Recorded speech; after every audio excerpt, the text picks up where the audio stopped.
County in northwestern Virginia, central Greene County in central Virginia, until 7:15 p.m.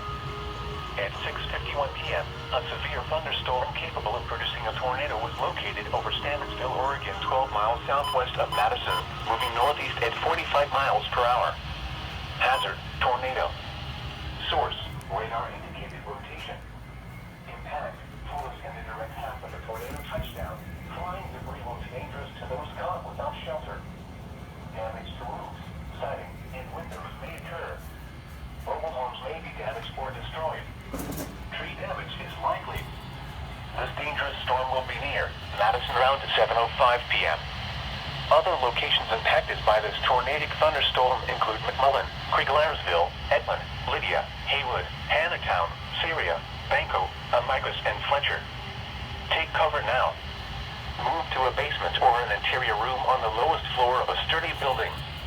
Avoid windows.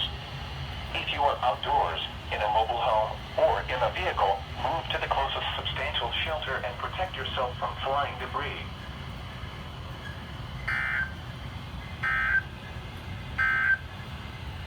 Now for the National Weather Service Marine.